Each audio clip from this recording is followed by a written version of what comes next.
Welcome to City Bosie's Mindfulness-Based Social Emotional Learning Tips and Tricks video session. My name is Kate Guinea, and I'm here with you today to share the strategy of an appreciation chain.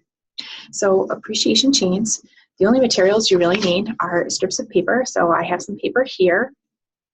It came from an 8 by 11 piece of paper, and I cut it about 2 inches thick here, and that's all it is. Essentially, students will write something that they appreciate on their chain.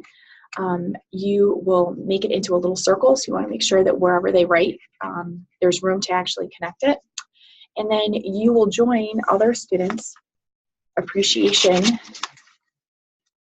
chains together so that eventually you have a nice big chain across your whole class. So this would be a class-wide activity. It can take anywhere from 5 to 20 minutes, depending on how much time you want to give students to do this. I'll tell you a little bit about some different variations that you can do with this particular strategy and how to talk with your students about it. So what we want students to learn from this particular activity is how important it is for us to appreciate other people. So appreciation and gratitude are incredibly powerful practices that we can do to help engage in a thank you to someone else, recognizing that positive place in your life that they are like, hey, I need a little extra attention here, and this is something that's really good that's happening with me. So we write notes of appreciation to remind ourselves of what we have and see the positive effect of a simple act of kindness, like putting together something like a chain. And then there's other variations that we'll talk about. So you'll cut out your strips of paper. You can put them out for students to start writing. They can write one, they can write more than one.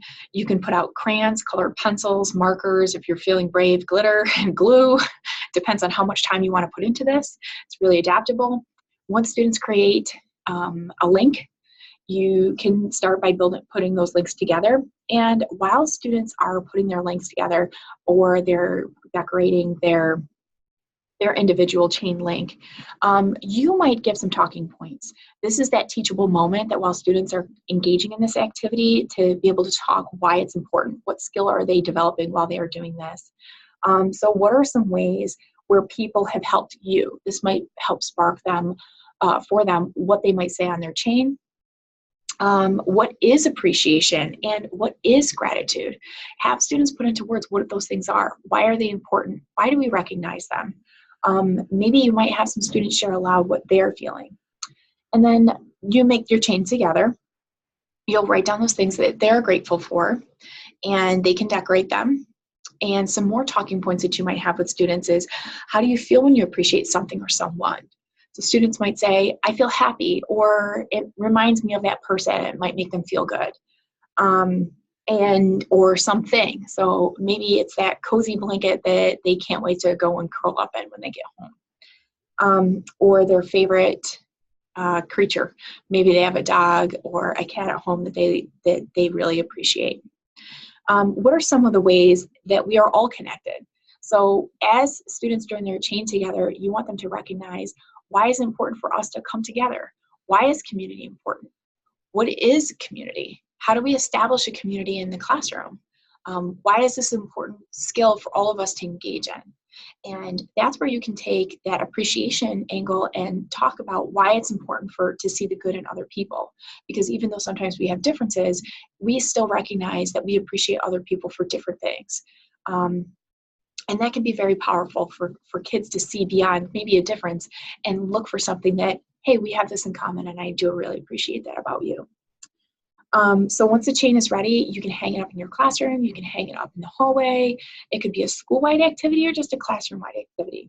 Some other variations on this is you can make appreciation flags. So depending on what time of year it is, maybe in March you might make 4-leaf clovers. In February you might make hearts, but you make appreciation flags and you string those together using yarn or string.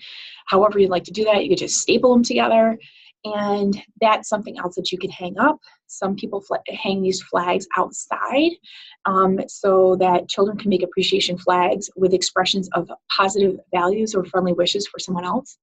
When they hang these flags outside, the children can imagine that the breeze carries the appreciation and friendly wishes off to that person or those people and the places all over the world. And you could do this at the high school level. So this could be something related to raising awareness. You really appreciate friendship or something that gives that positive mental health support that they have with their friend, and that might be a part of what their awareness that they're trying to raise around. And those can be posted outside, posted inside. Another variation on this could be an appreciation journal, where you have just a class journal of where students capture what they appreciate. It's not something that kids have to engage in daily, but you could do it once a week. It could be something that you do on a Friday to help leave on that positive note and have students recognize who they appreciate when they're going home. So that could be somebody that they're seeing on the way home. And it could be anybody. It could be a family member, a bus driver, a friend, a teacher,